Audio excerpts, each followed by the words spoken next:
महाराज जी, आप कथाएं करते हैं। व्यास गद्दी पर जो भी कथावाचक या आचार्य बैठते हैं, उनकी क्या जिम्मेदारी होती है जो लोग कथाओं में आते हैं उनके प्रति? इसके बारे में कुछ बताइए। ये तो आपने बहुत अच्छा प्रश्न पूछा, सेंसिटिव भी है। हमारे ख्याल से बहुत बड़ी जिम्मेदारी होती है। जे गावही या चरित संभारे ते ए ताल चतुर रखवारे। गोस्वामी जी ने बोला है इनको संभाल के गाना चाहिए। पहले तो इस कपड़े की जिम्मेदारी बहुत ज्यादा होती है। आज समाज में लोगों का विश्वास हट जाता है। आप हमारे पास आई, भले आप हमको न जानते, लेकिन आपके अंदर कुछ आशा होगी कि अगर कोई प्रवचन कर रहा होगा तो उसके चरित्र में ऐसी बातें होंगी, या उसके खान पान में ऐसी बात होगी, या उसके व्यवहार में ऐसी बात होगी, या उसके दिनचर्या में ऐसी बात होगी। सबसे पहले तो जो भगवान की कथा कर रहा है उसके अंदर भगवान काफी ज्यादा होनी चाहिए, और उसके लिए बहुत धार्मिक जीवन, तपस्वी जीवन, ईश्वरमय जीवन, प्रेम में जीवन, वैराग में जीवन, ये बहुत ज्यादा होना चाहिए। एक प्रवचन के लिए 1 साल की साधना चाहिए। जब तक कोई साधना नहीं करेगा वो केवल एक मोटिवेशनल स्पीकर रहेगा, वो केवल वक्ता रहेगा। वक्ता से मन नहीं बदलता। हजारों वक्ता है, मन कोई बदलेगा, उसको ईश्वर स्वरूप संत होना चाहिए। देखिए, समुद्र से जो भाप उठता है उसको हम छू नहीं सकते, पी नहीं सकते, खा नहीं सकते, लेकिन वही जब बादल बन जाता है और बरसता है पानी के रूप में, तो उसको हम पी सकते हैं, उससे नहा सकते हैं, उससे हाथ धो सकते हैं। तो सब जगह वाला ईश्वरी भाव की तरह है। ये पकड़ में नहीं आता, न बात करता है, न सुनता है, समझ रहा, हमको पता नहीं कि सुन रहा है कि नहीं। लेकिन वही ईश्वर जब क्लाउड से किसी संत से प्रकट होता है और बरस जाता है किसी स्थूल रूप से, तो उसी का नाम संत होता है। तब जो व्यवहारिक ईश्वर, उसी को संत बोलते हैं।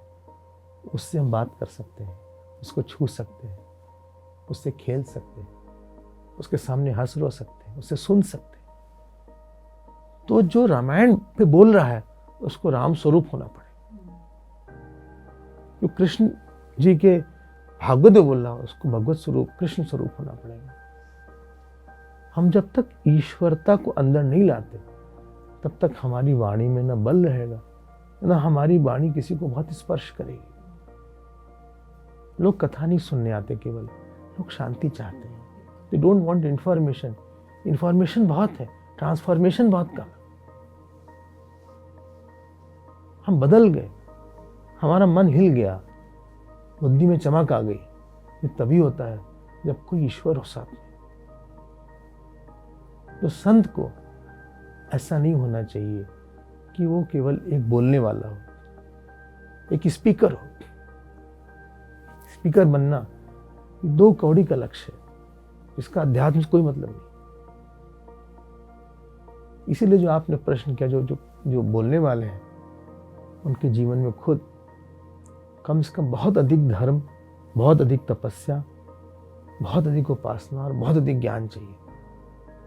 धर्म मतलब अपने पे नियंत्रण, उपासना मतलब भगवान पे अटूट श्रद्धा, और ज्ञान शास्त्र का। साथ में बहुत अनुभव होना चाहिए जो बात व्यक्ति बोल रहा है।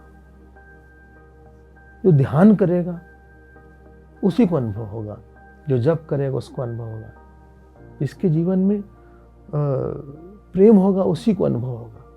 हमारी बात अनुभव के धरातल से जब छन कर आती है, बड़े अनुभव के, तो हमारी बात दूसरे के हृदय के अंदर जाके हमेशा के लिए बैठ जाती है। हो सकता है उस व्यक्ति से आप थोड़ी देर मिले, लेकिन उसका स्मरण पूरे जीवन रहता है। तो ये एक जिम्मेदारी, बहुत बड़ी जिम्मेदारी होती है। लोगों का विश्वास हिल जाता है। अगर व्यक्ति बोलता कुछ है, हम लोग आज भीड़ ओरिएंटेड हो गए हैं, क्राउड ओरिएंटेड हो गए हैं कि कितने लोग कथा में आते हैं, कौन आते हैं। आपसे बताएं, इसके अध्यात्म में 1 कौड़ी की भी कीमत नहीं है। इतनी धूल की कीमत, इतनी क्राउड की कीमत है। अर्जुन के पास, भगवान के पास एक ही व्यक्ति। आप उपनिषद पढ़िए, उसमें 1-2 स्टूडेंट रहे, 4 रहे, 10 रहे,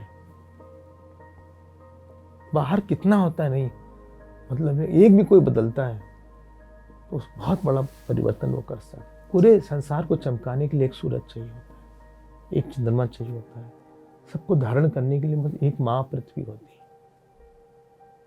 अपने जीवन में भी एक गुरु चाहिए होता है। इससे अगर एक भी कोई ऐसा व्यक्ति आ जाता है, उसके कारण कई लोग परिवर्तित होते हैं, कुछ लोग डायरेक्टली, कुछ लोग इनडायरेक्टली, लेकिन कुछ ना कुछ परिवर्तन उससे बहुत गहरा आता है।